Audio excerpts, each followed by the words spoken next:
Welcome to Game Changers Silicon Valley, a show about people developing innovations in Silicon Valley today who may emerge as the game changers of tomorrow.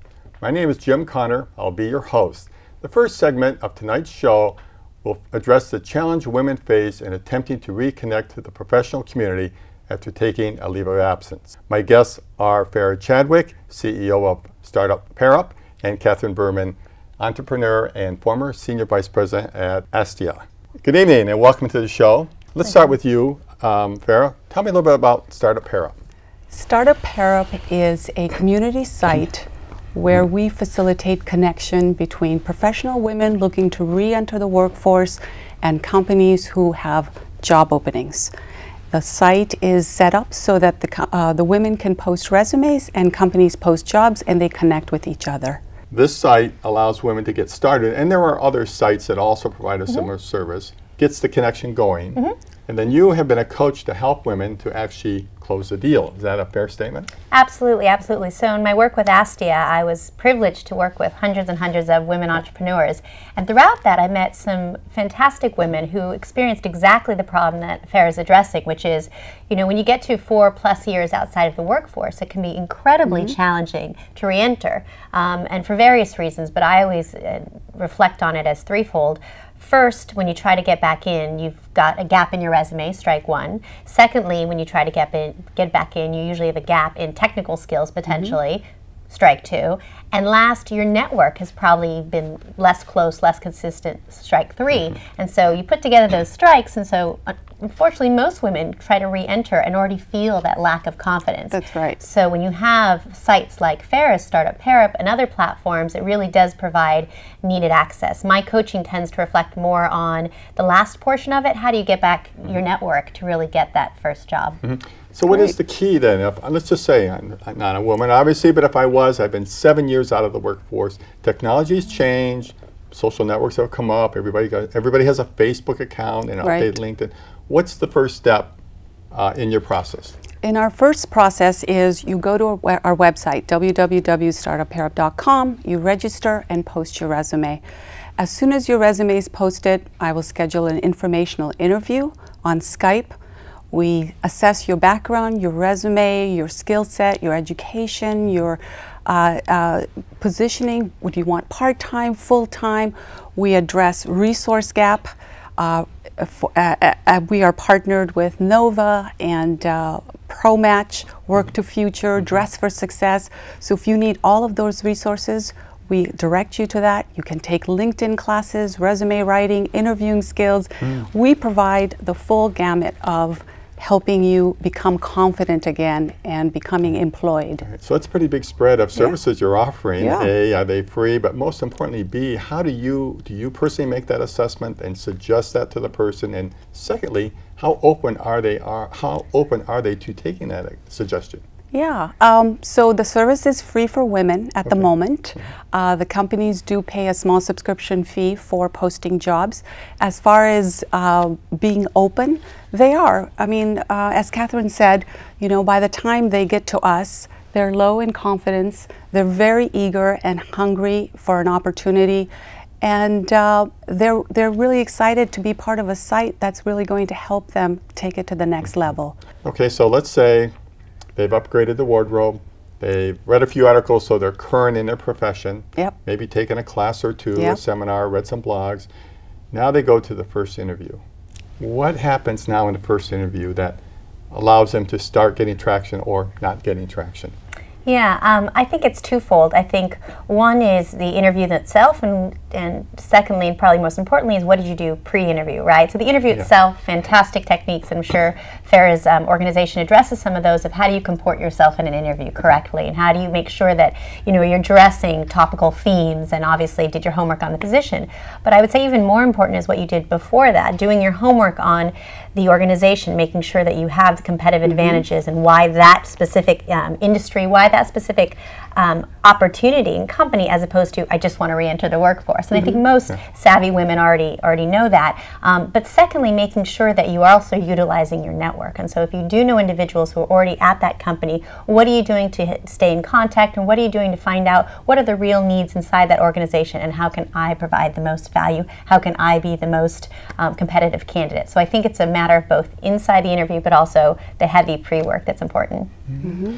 Do you advise them to become involved in volunteer efforts, advisory boards, or just going to events and getting to know people better? Absolutely. You know, I conduct community lectures, and it's an hour session where we talk about reentry strategy, from starting with my background and my story to how you can get on board, where are the volunteer places, and strategically volunteer. There are so many volunteer organizations that aren't necessarily strategic to what you're looking for. So we provide all of that in our lecture series, and that's also for free. Do you think that when a woman comes back to the workforce after 7 years, we'll say in this example, they should start part-time, or should they, is there any field for that? There is. I mean, if I could take that. Sure.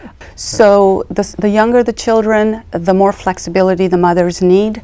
And as the kids grow older, the more willingness there is to go full-time. So it's a great transitioning point. So when you are part of StartApparel, you can be there in your 20s, 30s, and beyond, because you're transitioning, entering, re-entering, ramping off, ramping off. Catherine, let me ask you, you've been a senior vice president at Astea. I'll let you describe what Astea does. Sure. Did you utilize professionals who were coming back into the workforce to help the startups in your group? Absolutely. So Astea is a community of experts dedicated to seeing women succeed in high-growth entrepreneurship, and my role there was to oversee global deal flow, which had a lot of moving parts. And so absolutely, because to really navigate through those moving parts, we needed a variety of resources around the world. And so we actually were just discussing earlier a resource in common that we shared. So I was very excited to bring in as many women as I could who were re-entering for various reasons, but the obvious, very capable, very smart, talented women who really, it was just a matter of a different choice they made. They chose to spend the last 4, 8, 10 years with the family, or potentially doing something else. I mean, the reason I think women leave the workforce, a variety of reasons, not just children. And so respecting their avenue and just being aware of their talents and what they can bring to the table is something I think we tried really hard to do. And so yes, I was fortunate to find some really great women to work with, men and women who were re-entering. Let me take this in another direction. It's just kind of occurred to me. You know, we try to prepare for the show, but frankly, we also wing it, and I'm going to wing it here and ask you. I'm going to make an assumption, and you help me understand. Sure. Is self-esteem, a low self-esteem, the #1 issue that most people, women and men, frankly, but women in this situation are going to deal with? I think self-esteem is a big issue, but it's also in combination with opportunities. These women are highly capable and are looking for opportunities, and time after time, when your resume goes into the black hole, never to be heard from again, which is why we instantly make the connection to do an informational Skype interview to say, we're real, we're here, and we got your resume. And so I think over time, when you don't hear or you're rejected, your self-esteem is affected and eventually does become the major issue. I've been in a software company and a few technology companies, and I have to say that 50% of the time we didn't hire anybody. We had the job out there, we interviewed a bunch of people, either it was budget, either the manager who was going to be the hiring authority really didn't know what they were doing in terms of how they're going to utilize the person, or we just didn't quite feel good about going ahead. We had great candidates, and in a way we try to let them know, but I know many people just never come back to the candidate, which is unfortunately unfair and a poor practice in my opinion. Do you encourage the candidates to ever call the company back and say, just want to check, did anything ever happen? Yeah, well, a lot of times when I work with both men and women, it's about the relationships that you strike before. So to Farah's point, you don't ever just send your resume into the black hole.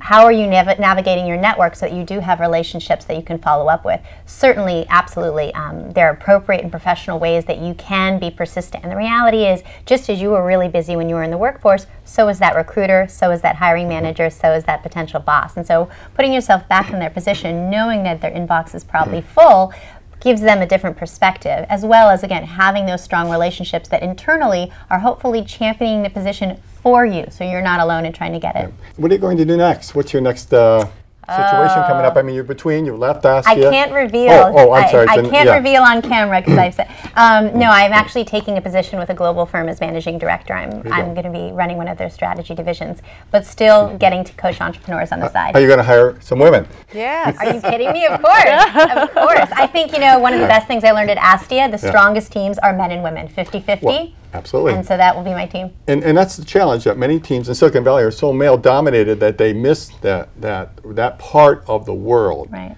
Where is StartApparel going to go next?